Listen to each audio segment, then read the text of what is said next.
Okay, and welcome to the Rondo. We're back again. It's your boy AA hosting. Another epic week of Premier League football. I'm actually joined today by a guest, Mr. Max Waves. Would you like to introduce yourself? Yeah, hi guys. Thank you for having me on. It's a pleasure. Make football videos on my TikTok page, so go and hit me up on Max Waves, where I talk about Liverpool in particular. Huge fan like yourself. Yes, good man, good man, good man. Yeah, make sure to follow him. He's doing lots of good stuff on his football TikTok where we first saw him.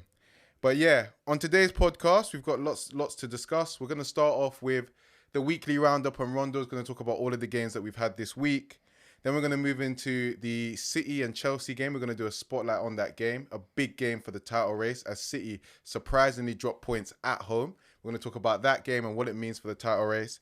And then we're going to finish off with football confessions. So everyone's going to have to come forward and confess something that they don't want to speak of about their club. I'm so upset today that we've got two Liverpool fans. So we're going to have to say two confessions about Liverpool. But hey ho, man. And yeah, without further ado, we'll move on to the weekly roundup on Rondos. And since, Max, you're our guest today, you know, what we always do as tradition is say, give us your Rondo. So what is your current Rondo? What's your current wild take about football? If it's Rondo worthy, you might have to wear the bib and fight it. If we're hearing it, then we'll just hear you out about the take. So that's our first bit for the show today. We don't no warm up. Put you straight into it. I've been thinking about this. It's not the wildest take. Okay, but Mr. Jack Grealish. Okay, what about him? He would not be in my Euro squad. You wouldn't have him in the Euro? No. Oh, I can't lie. That's a good one. That's about you wouldn't have him in the squad. No chance. Okay, cool. I've been thinking long and hard about this, and I'm ready to explain it. All right, sweet. No, I want to hear this. This is sweet. You didn't have him in the squad. Nope. Let's start. No, I want to hear this. Wow, this is. Got Saka on the right starting. Yeah, makes sense. Got Foden on the left starting. Okay, Foden Bellingham on the left. through the middle. Yeah, okay, nice. And I'm thinking as an impact sub, Rashford hasn't had the greatest season, but as an impact, pure impact, pace, set pieces, etc., I'd rather him than Grealish. Okay. Sterling, not the best season either, but proven it at a tournament. The best player at the Euros, last Euros for my opinion. And then I'm looking at players, Palmer yesterday. Okay. He's better. So you think... I'm not saying he's Palmer's better than Grealish. Oh, no. Take away the price tag, take away everything. Palmer does stuff that I don't see Grealish doing. Okay. Line-breaking passes, impact. Look at Palmer's stats this season. Goals, assists. I can't see Grealish doing that. He's 28. He's £100 million. I just don't think he's an impact player. He's not going to start. We know that. Southgate wouldn't start him. If you're talking about an Aston Villa version of Grealish through the middle as a number 10, yeah, I'm down for that. That was one of my favourite players.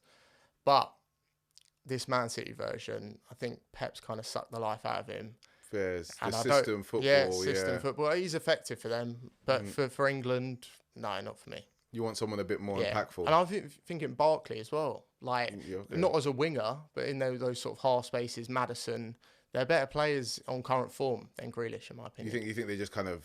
They do more. They are a bit more impactful. More effective, I feel like Grealish is clean, keeps the ball ticking, but does he do much? Fair enough. like Grealish though. That's the thing. I like him. But so you'd have Sterling over Grealish? I would. And Sterling hasn't had the best season, but I think Sterling's proven at international tournaments, man.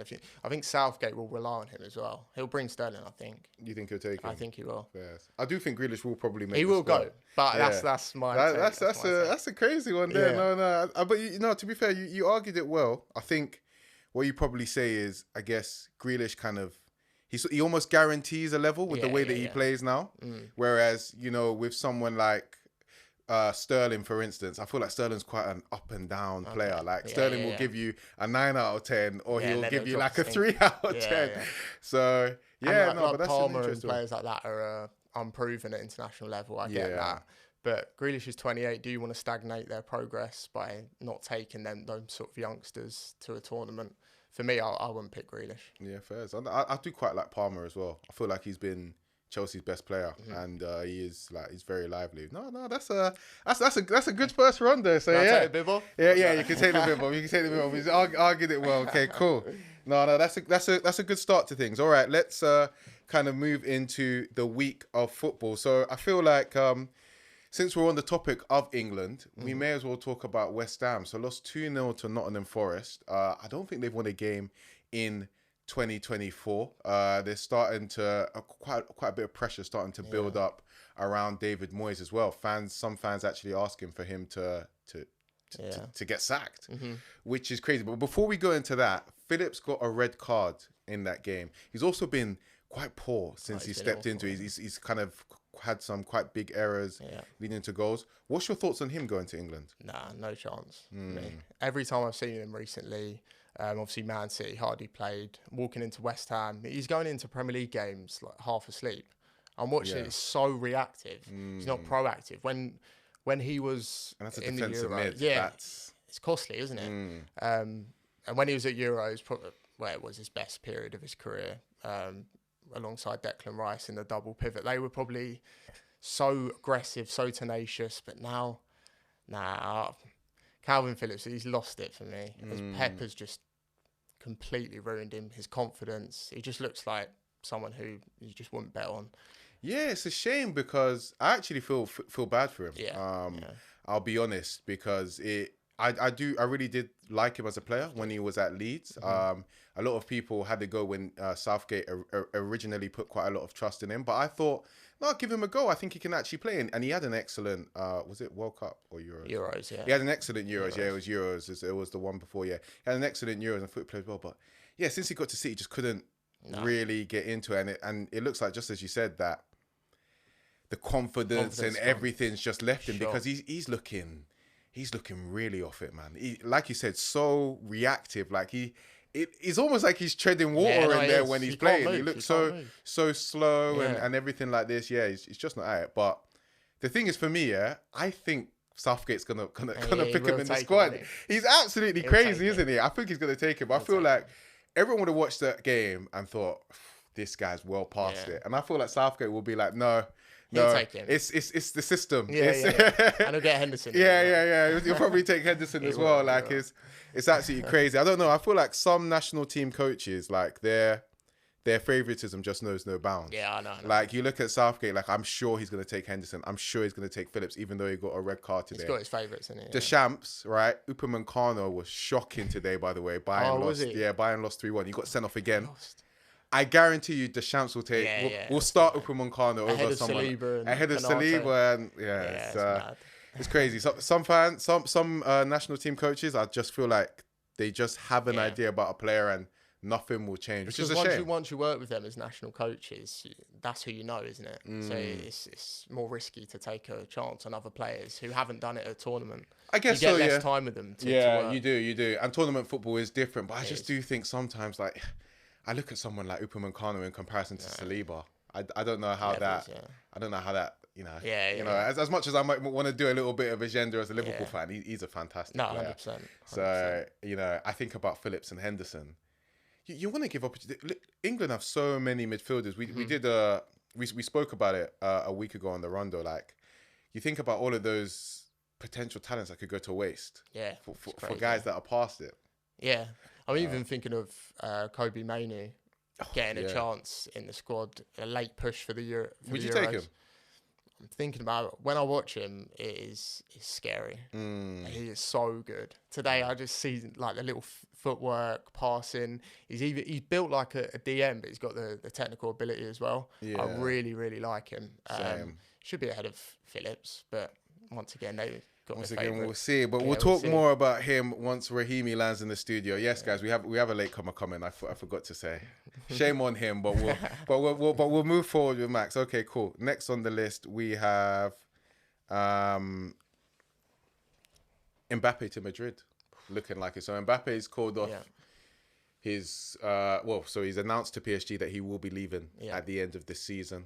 I think the favourite to acquire him is obviously Real Madrid. A couple of other clubs, our club Liverpool and Arsenal also snooping around. But I think it's Madrid that he's likely to go. What's your thoughts on that? I think it's a matter of time, wasn't it? Mbappe is a Galactico. He's meant to play for Real Madrid, even if it's for 2-3 years before he comes to the Prem. I'd love to see him in the Prem. Yeah, but it is bound to happen. And with the current crop of squad that they've got, Tchouaméni, Camavinga, Who else? They've got plenty of Frenchmen in there. Loads of youngsters. Valverde, Bellingham. You're looking at that squad. That's going to be one of the best squads for years now. And I'm thinking, who's going to manage them? I'm getting quite scared about our boy, Jurgen. Okay. I think in a couple years, if they come and approach him, I've heard a few Liverpool fans say it. You think he could? I think he could go there. That's an interesting one. I feel like with Jurgen though, I don't know if Madrid would suit him. I feel like there's too much. It's too much of a commercial club, you know, for what he likes. I think he likes a project. He likes more control. With Madrid, there's a lot of structure in and around the manager. Yeah, the manager doesn't really get as much power there, so I don't know if it would suit him. I feel like they would definitely approach him. Not a natural fit. 100%. No, it's not a natural fit. But Klopp coming into his latter years as a manager, if that job approaches you, you're going to say no. But that squad, that's the thing. To be fair, and he'd be unreal. They would be scary with that squad and Klopp as well. That's an interesting revelation. Just on the Mbappe to Madrid. Possibility. Well, I say possibility. The very likely outcome, I should say. I just got to, you know what? To be fair, give credit to Perez. Begrudgingly, this man is. I spoke about it on my own TikTok.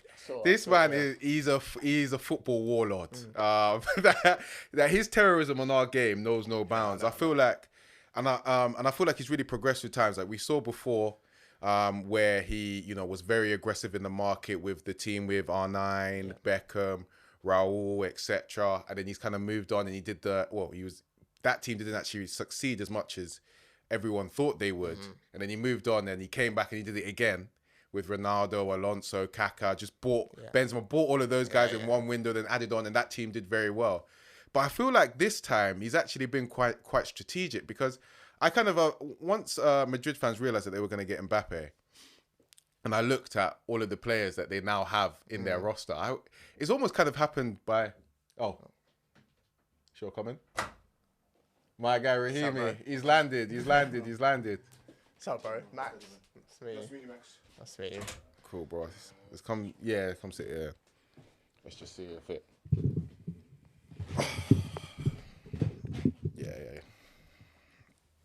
Cool.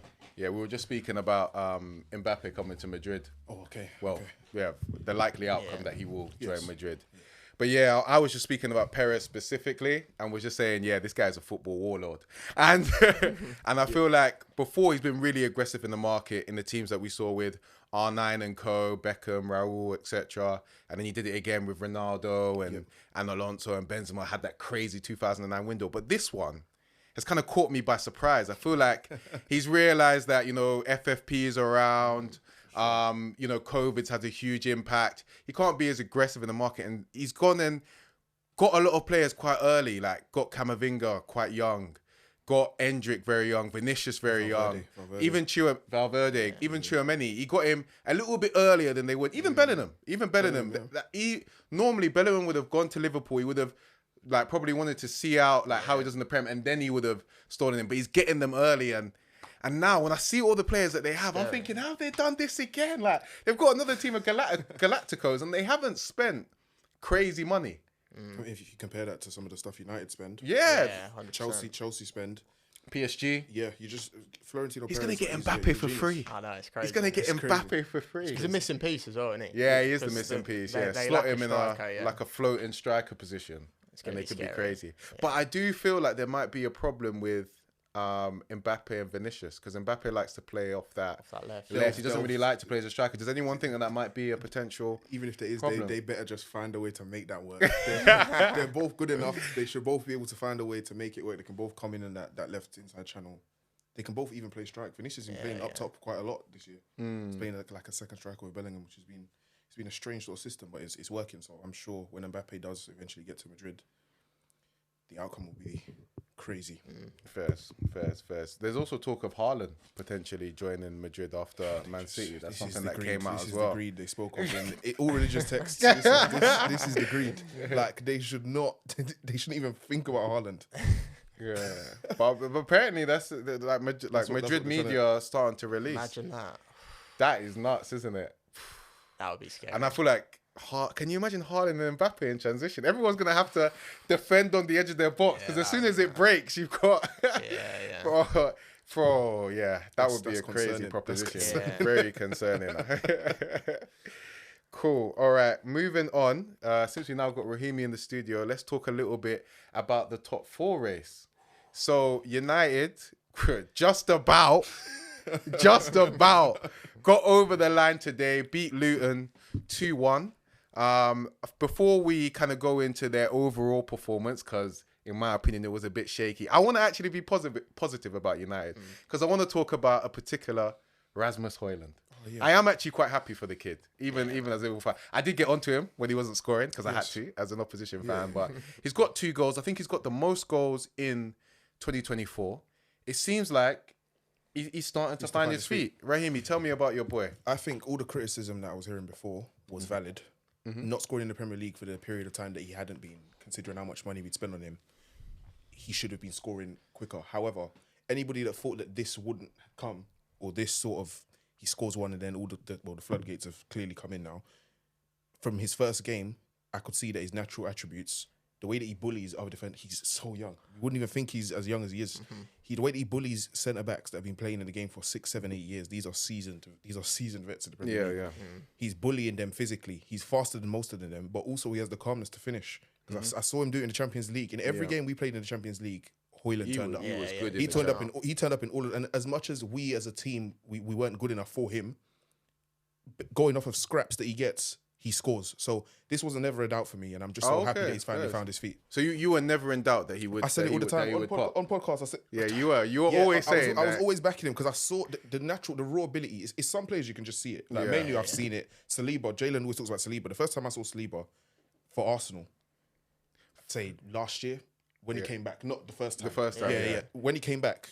You don't need too much to. You don't need to. I can't. Saliba's first game against Palace, I said this guy's peak. Yep. You don't. There's a few players. Yep. There's a few players that you just need to watch them once, and you know that they're levels. Yeah. Højlund, I saw the level that he was producing against even teams in the league where he wasn't scoring. Yeah. He's still bullying these defenders. He's got a lot of good raw attributes for a 9. There's not a lot you would change about his raw attributes. I think it's like getting the confidence that he now has. But fair enough. No, it's good. It's good to see him get kicking on. Obviously, it's a shame it's for this dirty club, but still, no, I do feel happy for the kid because I feel like it's a lot being Manchester United's number 9, and really he should have probably had, if Manchester United had any sort of organisation as a club, they would have had someone like he had Cavani a few years ago to probably just, when he was in that goal, just take him out for a couple of games, because I feel like it was a lot for him, because you saw him score that first goal against Villa, wasn't it? It was Villa, you know, and you can see almost the passion in him. But okay, now moving on to the United's performance. So to be less positive, right? How did you feel about the way you guys played today? There's some games that are more about the 3 points than there is about the performance. However, are you sure? However, I'll say this though: what we've done today and we've been doing for the past 3 or 4 weeks is unsustainable. We're gonna meet somebody that absolutely tears us a new one. we're gonna meet, because today again, Luton. I have to respect what they've done in the league. They haven't just lay down and get relegated again. They actually come in at teams. Yeah, we meet a team with even slightly better quality than Luton in terms of the final third. Because all they had today was Barkley. Yeah. Barkley and Morris. We made Morris look like R9. That's a separate issue. Maguire made. Okay. Maguire. But even Varane was struggling against them as well. I feel like a lot of people were on Maguire. I was like, he's getting a lot of joy also off Varane as well. He was. And that's something that is annoying that United fans do. We like to separate players. But a centre-backs is always a partnership. He was destroying Maguire, but he was also equally destroying Varane.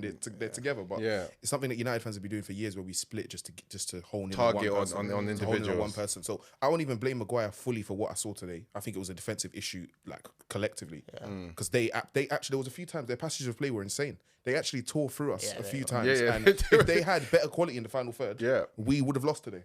I've been watching that for weeks. Yeah, it's been going on for weeks. It's the same old stuff. Casemiro empty in the midfield, spacing behind the midfield.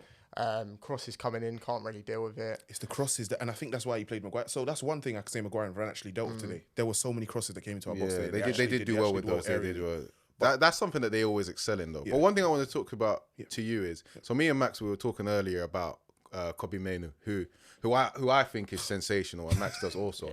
But even though, as good as he was today, though, I need you to speak on Bruno and Casemiro for me. Yeah, shocking. I agree. And you have been defending those two for however long, right? Yeah. I need to hear what you think of those two today. I'll say this in it, and it's taking me a long time. If Raf was here, wherever Raf is, because when he's gonna watch this, he'll be smiling in it. But Casemiro today, for me, today is the day where I think we need to start having uncomfortable conversations. Finally. Do you know it was? Bro, it's taking this. This is the first time he said it. I'll say this now because I like to be sure. I don't just like to rush into it. Okay. Let me not get into Raf when he's not hearing it. But yeah, no, I don't like to rush into decisions. But Casemiro today, so as I said before, he made Morris look like R9. Yeah. Their midfield almost completely dominated us. If we didn't have Mainoo in the midfield today, we lose that game. We lose that game comfortably. Yeah. He was the only one still playing in a composed way. Even when we were under there was a point where we were getting pressured by Luton. There was a good 30-minute period where we couldn't sort of escape. Yeah. Kobbie's the only person that took the ball. There was a point where he took the ball. He just looked so relaxed. Honestly, whenever I watch him, he just makes me smile. It's like I don't know how to describe it. He's my son. it's like we're all watching our son play ball. It's probably how Arsenal fans feel with Saka. Probably how Liverpool fans feel with Trent. It's probably the same thing. But when I'm looking at Mainoo, he just plays football and his IQ is just so high. So high. Yeah, but how is he? Or is he 18? He's 18. How's he 18 looking like the oldest player in the midfield for United when you got Casemiro, Bruno? Like, Casemiro's past his peak, Bruno coming into his peak. How is Kobbie Mainoo looking like the most composed, natural footballer in the midfield? That's not right. It's not right at all, and it's not the correct environment for him to thrive in. Because if he's the best midfielder already of the three of them, it's unsustainable. Well, you just said he's the best midfielder already of the three of them. Talk to me about Bruno, because that's another one that you won't admit about his level. Bruno, I think Bruno will always be, in my opinion, one of the best players in the league. He's gone through a horrible dip in form currently. So for the last 4 weeks, it's coincided with how bad United have been. Okay. So we've still been winning games, but we've been bad. I don't think Bruno's been good all season, bro. I think Bruno still created the most chances in the league. Yeah, he's always got that ability. And to me, one thing I'll give Bruno, he's got very good final third ability. Yeah, I do think that's just form. But what about midfielding?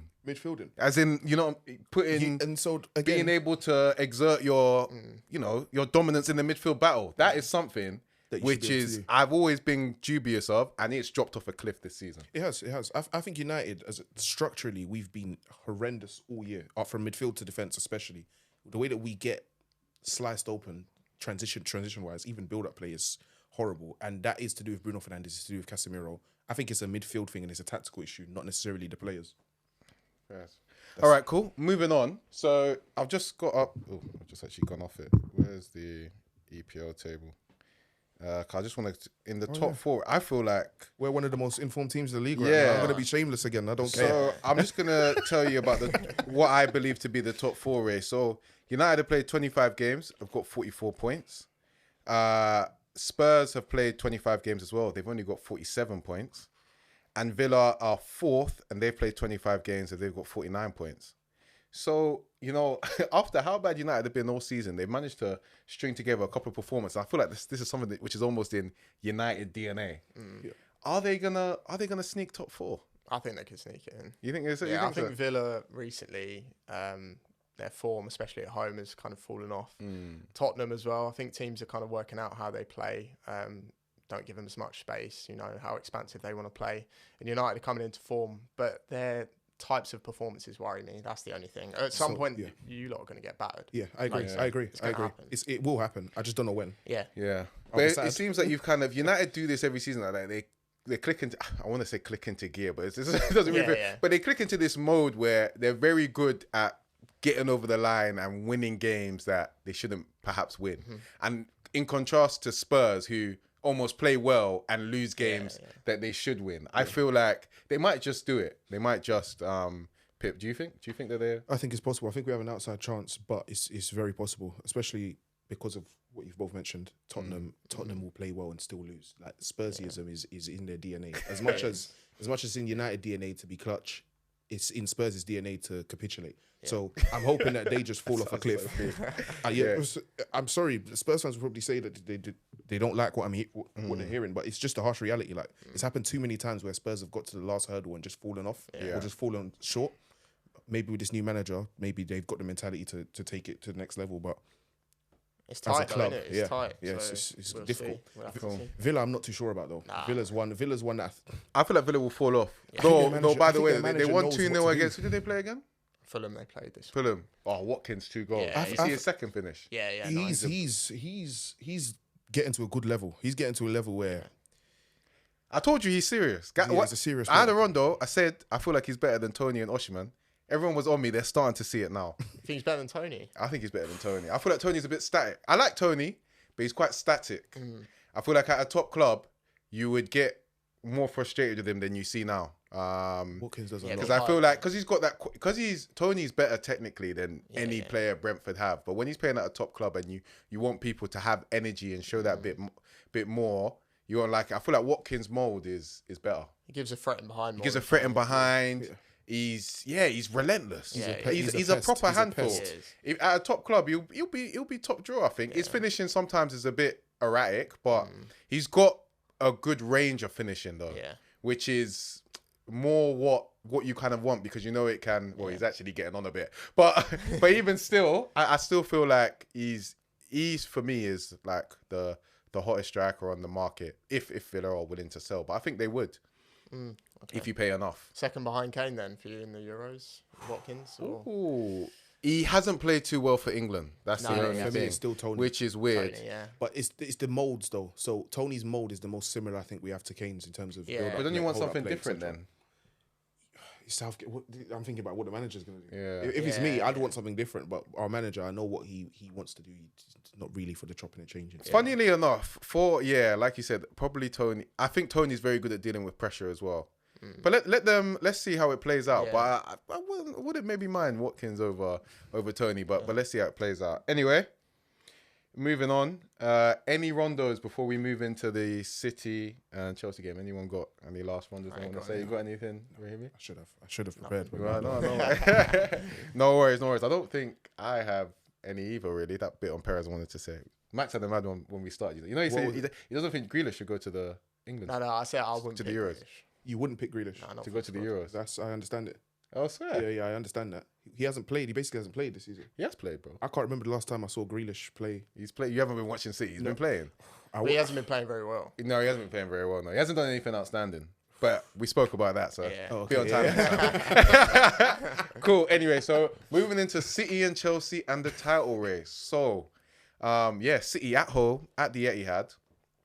Drew 1-1 with Chelsea. And to be honest, in my opinion, I don't think they played that well. I feel like on the break, Chelsea had a lot of chances. And to be honest, I feel like Poch threw the game. But we'll kind of get into that. But a massive result for the title race. But first, what are our thoughts on City during that game? Anyone want to go? Do you want to Go on, go mate. first? I don't think a lot has changed in terms of what how City played yesterday. It wasn't to the level that they have been throughout the season, I think. But they still created a ridiculous amount of chances. Yeah. And on any other day, Haaland is scoring 4 of those. Yeah, So true. to me, this has done, I don't think it's really done anything for the title race. I think that game might just be a blip. And Haaland will come back next week and he will score a hat-trick. True, but I feel like it's shown something that I've been noticing with City across the season. They're not managing transitions as well as they did last season. Yeah. Like the way that Chelsea were getting down the flanks was ridiculous. It was just sometimes like three little passes, boom, and then it's like they're in. And to be honest, in my opinion, I feel like if Poch hadn't gone like in the 70th minute, he went to a back five and they started defending on the edge of the box. I feel like Chelsea could have nicked something there. I don't know why he did that. Yeah. What's your thoughts on Poch doing that? Well, it's desperation, trying to keep his job. Yeah. South. Yeah. They need points. Yeah. They're 11th in the table. Like 1-0 away at City, you wouldn't have expected that in the 70th minute. Hang on to the point. Yeah. And hit them on the break, but there was no transitions in the second half. First half, they actually had something to make it stick. Jackson, I thought, was actually very probably good. their best player. He was very good. I thought everything came off him in terms of holding it up and then playing off Gallagher and Palmer, etc. But second half, it was a matter of time for the goal. I don't think we learned anything new about City attacking-wise, but defensively, it's been the same all season. 3-3 to Tottenham, was it? 4-4 Chelsea in the reverse game. It's just constant. So many goals conceding, and we're not used to that. Yeah, I feel like they miss Stones quite a bit. Yeah, Definitely. Yeah, I think when he plays is different, especially when he goes into like the pivot, like that Roman centre back, weird. Pep being, you know, a brainiac kind of thing that he does next to Rodri. I don't think Rodri's that good at defending transitions himself.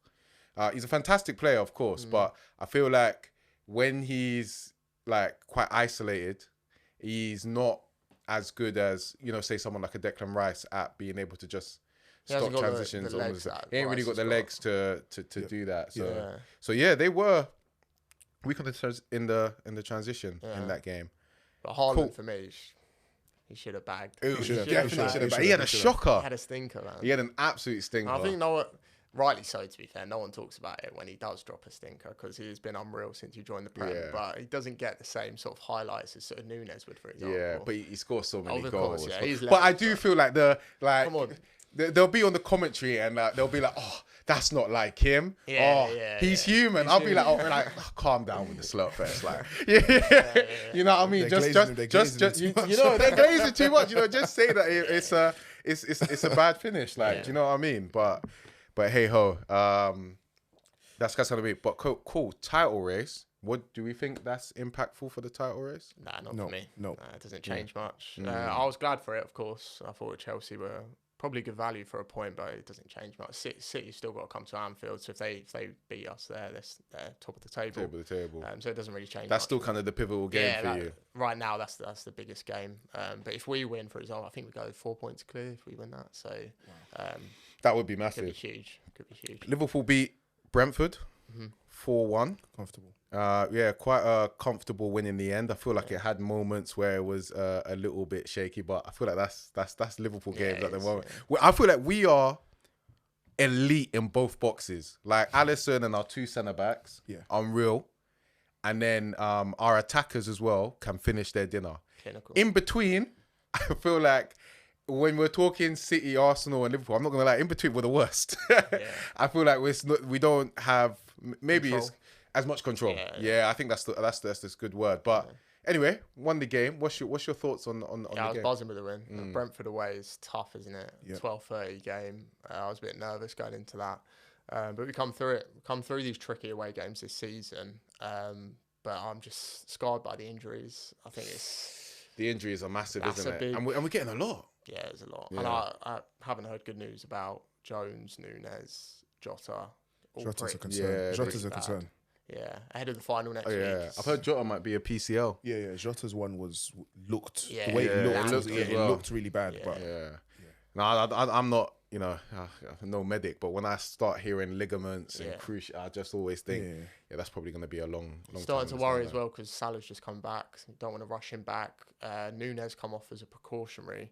If he doesn't start the final, we're looking at Gakpo, Diaz, Salah. It's still great front three, but who's to come off the bench? I hope Nunes will be all right. I feel like Nunes, when we don't play Nunes or Salah in our attack, there's a huge difference. And then you think about no Jota as well. I feel like Diaz and Gakpo are the worst two. Still two good players, but I feel like those guys make a big difference. Particularly Nunes and Salah. I feel like whenever they're playing, it has fire to it. That's the best way to put it. You feel like we could create something out of nothing. But I want to talk a bit about the Egyptian king. So he came back into that game and I thought he was sensational. But got a goal, got an unbelievable assist as well. No one talks about that. No one talks about it. That ball was class. That ball was class. But when it was De Bruyne, everybody's glazing. Everybody's glazing. When it's De Bruyne comes back, who was it? Neville's on the commentary talking about, oh my gosh, the god of the Premier League is back. This is the best Premier League midfielder we ever have. I'm having Gerrard getting called out. Scholes is getting called out. Salah comes back after being injured for like 6 weeks. You know, it's 1-0. It's quite tight. He drops a blasset. So who do you want people to call out for Salah? Ronaldo? Because that's what Ronaldo used to play. Call him out. Call out the same guys. Call out Ronaldo. Call out Henry. Call out Hazard. Start calling out those guys. I want the same energy. It's not the same energy. That assist to McAllister was different. Different gravy. That was different. But all I'm saying is, even if you're not going to call out the guys, there just doesn't seem to be as much noise. I don't know if maybe it's me as a Liverpool fan, but that's what I feel. I don't feel like there's as much noise. I don't know. Maybe it's because he's, I don't know, Egyptian. It's not as sexy as him being it's Portuguese or Brazilian. Salah I don't know. Salah doesn't get the same level of appreciation, I think, as De Bruyne or some other players in the Premier League do. Thank you. I'm not too sure what the reason is. Actually, it's probably aesthetically. It's probably the reason because he doesn't look as pleasing on the eye. But is De Bruyne crazy aesthetic? I think so, yeah. When De Bruyne's driving with the ball and then he slaps it between 3 defenders in a pass that you didn't even think was possible, yeah, he looks aesthetically pleasing. Fair, but he looks good. That part, yeah. But that pass from McAllister, is that not aesthetically pleasing? It's good, but it's like De Bruyne could do it. De Bruyne will make it. De Bruyne will make it look nicer as well. No, funny enough, right? I do actually think De Bruyne's a better player than Salah, and some Liverpool fans do get on to me when. Do you? Nah, 100%. Oh, you think that as well? I think De Bruyne's up there with best Premier League midfielder of all time. Yeah. Like he's crazy. He's crazy good. But I feel like for the past 7 years, I feel like Salah's not been far off at all. No, he hasn't. Just a whisker off. Yeah, he hasn't. But I don't feel like the same noise is made. Like I feel like they proper treat De Bruyne like he should be, like an absolute great that we're watching in the Premier League right now. But I don't feel that energy for Salah. I completely agree. That's what I said in my review yesterday. I think just people expect it of Salah. They see a goal and assist and they just think, oh, Salah's done that. But it's like, if you actually deep, his numbers are just ridiculous. It's ridiculous. I think for me as well, I think I said this to you guys or to you before, and you said that there's been games where De Bruyne has had stinkers, but it's like De Bruyne very rarely for me drops like a really bad game. Salah can drop like a stinker and still leave there with a goal and assist, and I think that's why people sort of underappreciate him because he's still leaving with something, even though he hasn't played necessarily well, so it masks the performance. Yeah. Whereas De Bruyne is typically he's controlling the game, or he's affecting the game in a positive way all the time. To be fair, Salah does have his stinkers. But he'll pop up. But he'll leave. He'll leave. He's a maniac. He'll leave with a goal and assist. And to me, that's a special talent because not everyone is as clutch. Not everyone is going to give you the goal and assist every week. I know that Salah every week he's giving you more than likely he's giving you one of either. Yeah, he's got more goals and assists than games this season. It's unreal. I think he's got like 24 and he's played 21 games. Yeah, crazy. Which is mad. It's so annoying. He plays for Liverpool. He's unreal. He's unreal. Lastly, in the title race, Arsenal. So Arsenal, they're looking good. I'm not gonna lie. So they thumped Burnley 5-0. It is Burnley, but I do think that we have to talk about the general trend. And when we look at the fact that they beat West Ham 6-0, and I don't even think they didn't have a meaningful chance in the game. And they beat Liverpool, one of their title rivals at home 3-1. And before that, they beat Palace 5-0. So they're in a really, really good vein of form. What's our thoughts on them for the title race and then wider speaking? Go. So a few weeks ago, I said Arsenal, I think they'd drop off. I apologise. I was mistaken. It's been rampant victories, is what I'd say. It's actually concerned me a little bit. It's been domination. So the Liverpool game is the game for me where it was like, to me, it's in my head, these lot are in it for the long haul now because I think that was domination, that game. I honestly believe that Liverpool game was, for me, was the eye opener. It's like, these lot they're not going anywhere. They're not disappearing. They completely dominated that game. Even the goal I think Liverpool scored was BS. It was through something silly. It was through something silly that he scored. A lot of injuries.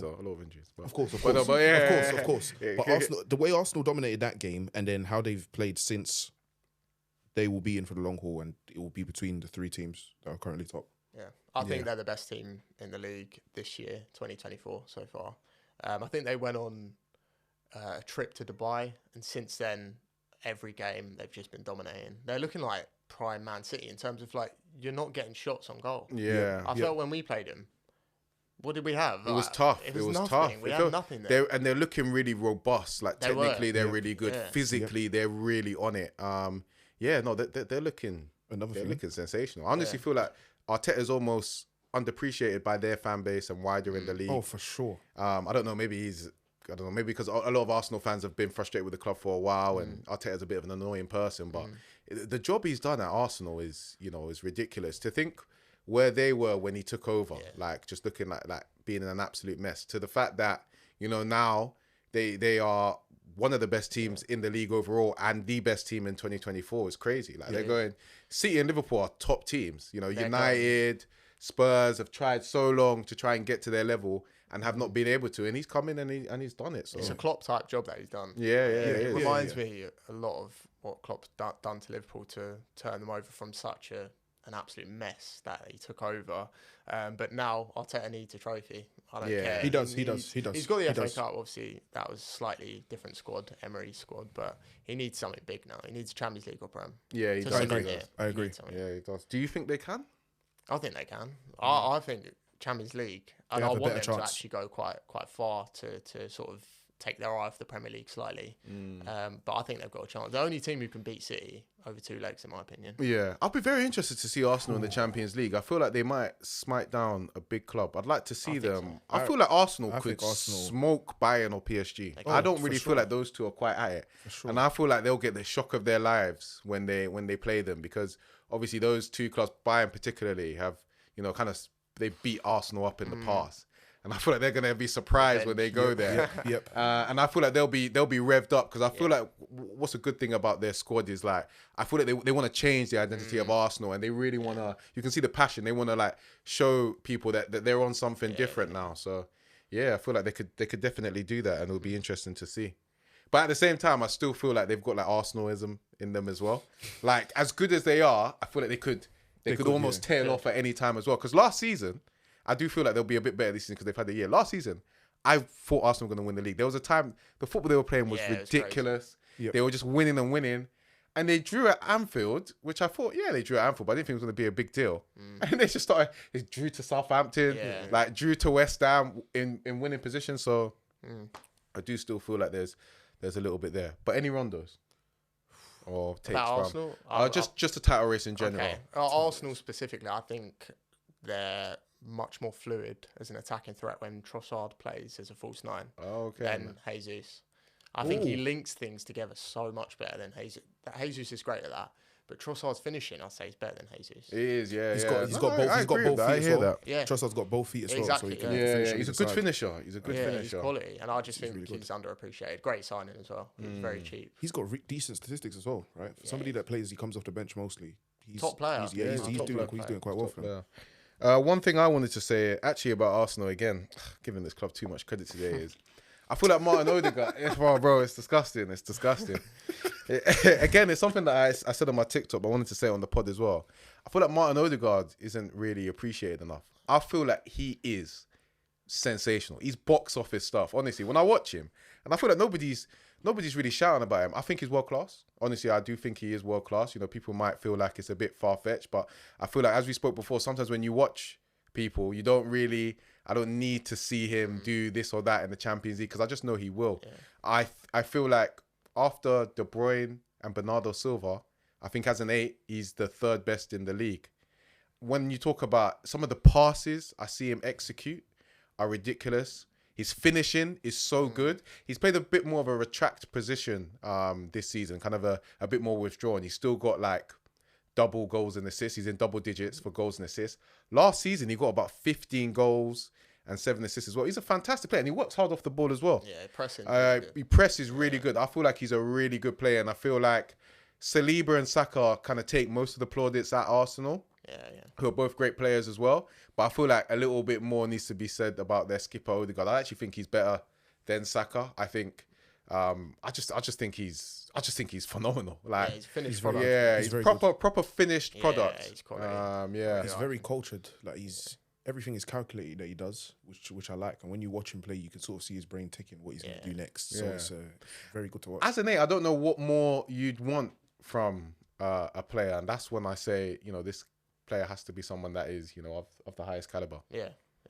I think he's transitioned into that 8 as a natural number 10 so well. And I'm thinking Bruno, for example, that's what I never feel like he's done. Transition into an 8. He's a 10, but can he transition into an 8 like Odegaard, like De Bruyne, like David Silva did back in the day? Yeah. I don't think Bruno can do that like Odegaard did. He definitely can't. And I think you make a good point there. He doesn't have it. I feel like Bruno, he's only interested in the final third. When it comes to midfielding, as I said before, dropping deep, controlling the game, he's pants, man. Today at Luton, honestly, if Maynard wasn't on the pitch, you lose 3-2. I'm so sure.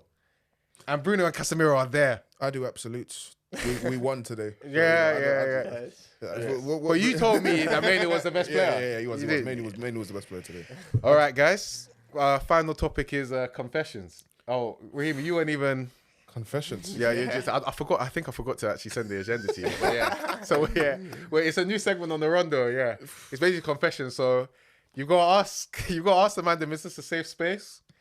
You got to take off your scarf. And you got to admit something about your club that you don't want to. So, you know what? I'll go first just to sort of set the tone and show you guys the type of things. I mean, all right, guys, is this a safe space? It's a safe space. I need this to be a very safe space. Hey, my God. Arsenal are getting too much from me today. All right, okay.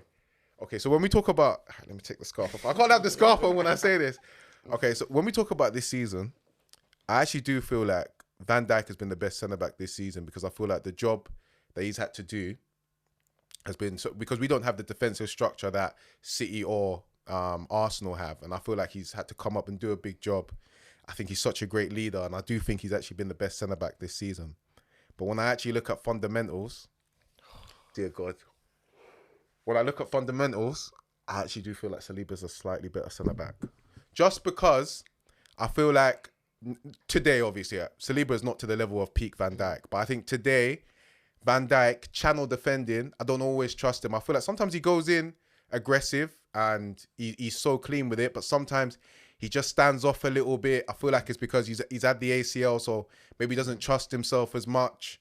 And it can cause problems. Whereas I feel like Saliba, channel defending, he's on it. And then when you look at the rest of their game, it's quite even. So I do feel he just edges him, which is crazy to say. He's got to do it. Yeah, he's got to do it. He's got more to prove. Yeah. But fundamentally, I do feel like the baton is being... It's being passed. It's being passed. Yeah, that's massive. Oh, that's massive. Hey, man, I didn't want to say it. So, some of us have been saying this to you, but I'm happy that it's finally sunk in. I'm happy that it's finally sunk in because Saliba is a special talent. No, he is. He is. Please, for fucking Will he ever come second in the Ballon d'Or, though? Yeah. Is he going to reach the Van Dijk peak? Will he reach that? I don't think a lot of players will ever touch that Van Dijk peak. Yeah, that was sensational. Yeah, stuff. the level of consistency you need for that. You ain't got 97. I still find it crazy that Liverpool got 97 points and didn't win the league. Yeah. How good is your defense? How good is every aspect of your team for you to get 97 points? I know. Oh, it's so painful. It must be painful, but it's the only team that beat us was City that season. Yeah, man. And if they hadn't beat us, we would have gone undefeated, won the Champions League and the Premier League. And 100 points. Would have been the best team ever in pure history, without a doubt. Thank God we do absolutely. So tough, man. Pepper's literally... Yeah, oh. He's ruined it. Anyway. 115 charges. I can't be about to say it. Yeah, so annoying that we've got two Liverpool fans in the studio today. But Max, you have one for us? I do. It's not as crazy as yours, and I'll take my scarf off for it. But I'm jealous of Chelsea's academy. I don't like Liverpool's academy. Okay. I think we really, really underachieved with our academy for the past sort of 20, 30 years. Okay. So you look at the 90s, I thought we brought through really good players. Owen, sort of McManaman, etc. You're going into the sort of late 90s, Gerrard, Carragher. Since then, Sterling, Trent, obviously is the big one recently.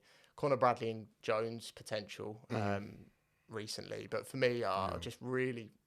I don't like how big we are as a club and how little potential we don't seem to churn out a lot in comparison to other clubs. And I don't like that about my club. Yeah, so that's my Rondo. Fairs. And I do feel like Klopp, because you see what Klopp has done with the little amount that's come out in Jones, in Trent, even what we're seeing with Bradley now. You feel like if he had more, like, can you imagine Klopp with Cobham? Because I feel like he's good with young players, but I feel like he's had to try out guys who just aren't, like we're having guys like Reece Williams come through. I know, exactly. Like, I'm not trying to, hats off to you, Reece Williams, man. I'm like, I wish you the best, but you suck.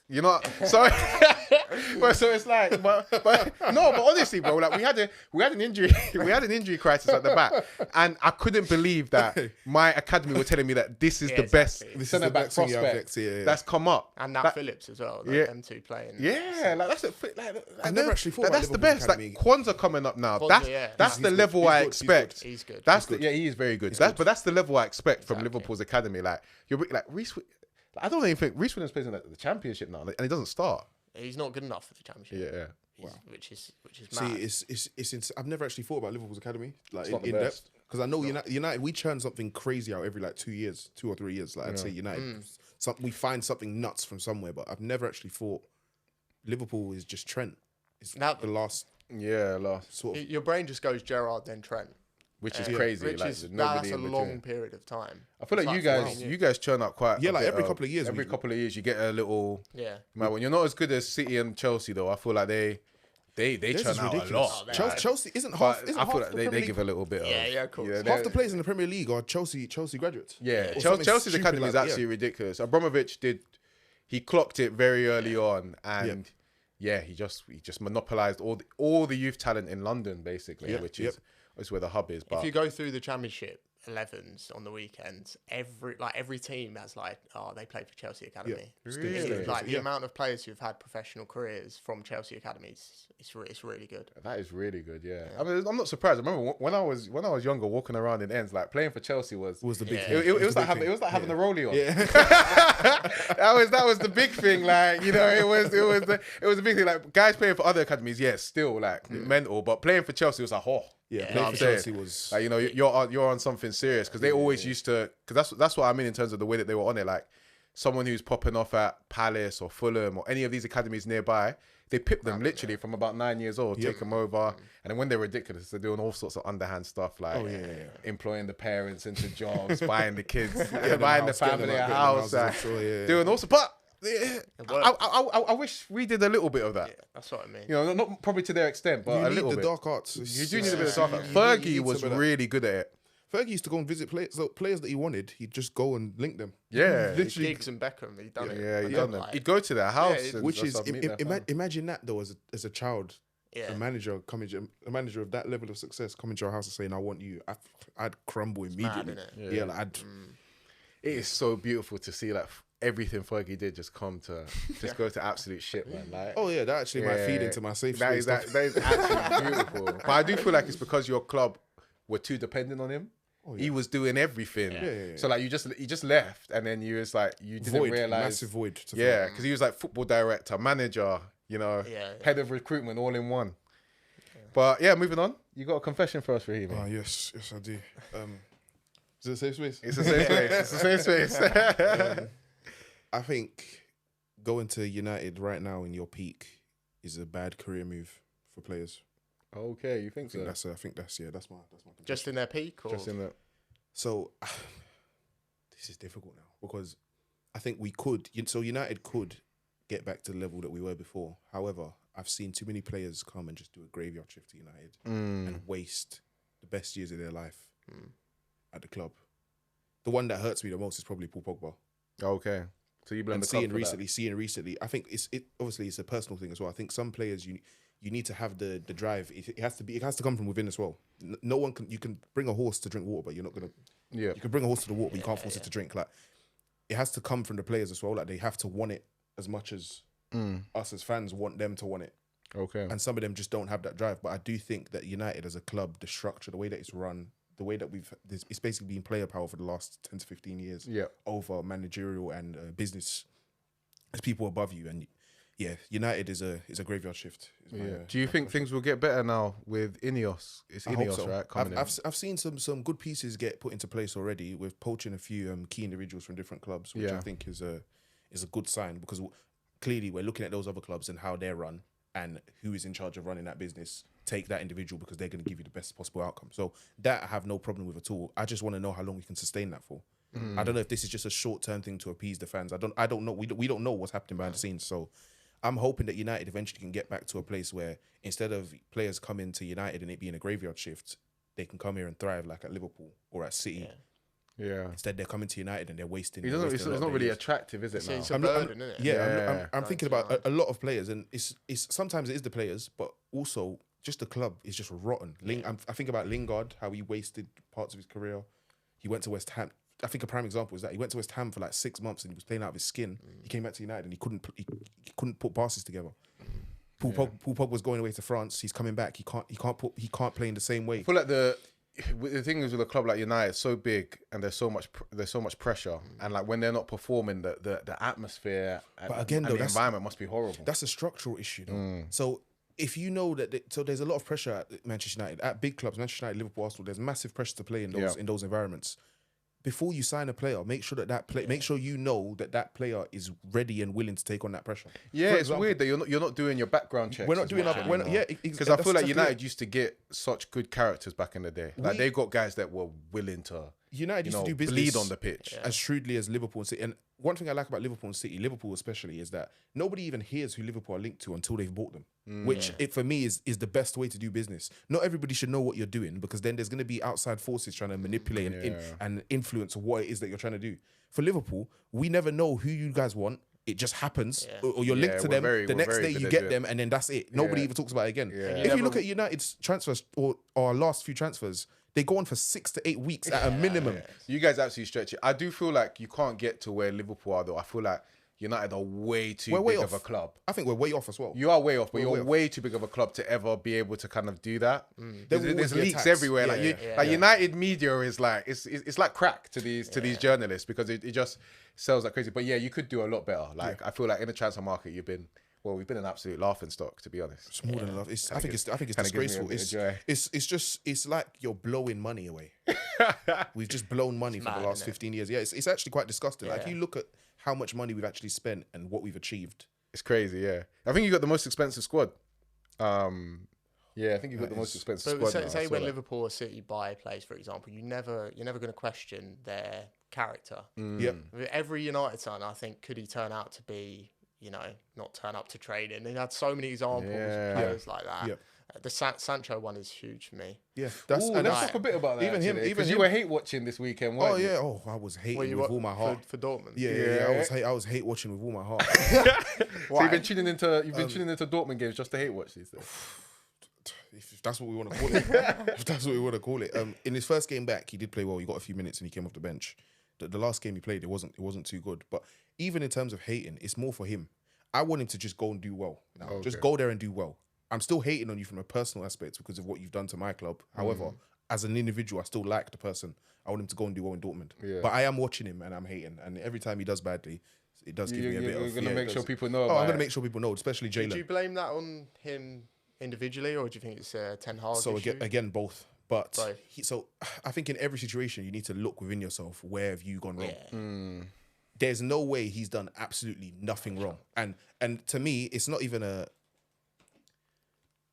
question to me that he's done nothing wrong. He must have done something to provoke this, because this is a manager that let you go to the mountains for 3 months to recover and come back. It's somebody that's actually put and bestowed their trust in you, and you've repaid them in this fashion. So I'm not hearing that it's one-sided. However, we don't have enough information for me to make a informed conclusion. So what's happened there, we'll probably never know. First, so we're approaching the end of the show, but we've got like a couple of minutes. And since we're talking about the Bundesliga, I think a big thing that happened today was Bayern losing 3-2 to, I don't even know who they lost to, a German team. but yeah, massive. They're now 8 points behind Leverkusen, who are in a lot better form. Do you want to go first, Max? Sure. So I actually watched the Leverkusen Bayern game last week, and I thought they were outclassed in every sense. Yes. I'm talking transition, sort of pressing. I think Bayern actually had a lot more possession, but barely had a shot on target. Yeah. I'm seeing Kane. I didn't watch the Lazio game in midweek, but I'm seeing Bayern fans get annoyed with him dropping so deep. But I think that stems out of frustration. I don't think Tuchel's using Kane in the right way at all. I think Tuchel's a bit of a fraud. I'm going to say. Okay, I do think so? He's won the Champions League with Chelsea. Unbelievable job there in the 6 months that he came in to turn them round. But this is bad. Like what I'm watching from Bayern, this is bad. To let Bayern Leverkusen 8 points clear is mad. They're not even really crazy. Yeah. Why do you think he's a fraud? I just think this 3 at the back system he takes to every club hardly works out. He puts a lot of sort of wingers at wing back. I remember he done it with Sterling at Chelsea. I don't think he gets the best out of attackers as well. At Chelsea, he had Pulisic. He had Lukaku. Havertz. He couldn't get anything out of them. I think you've got Harry Kane, man.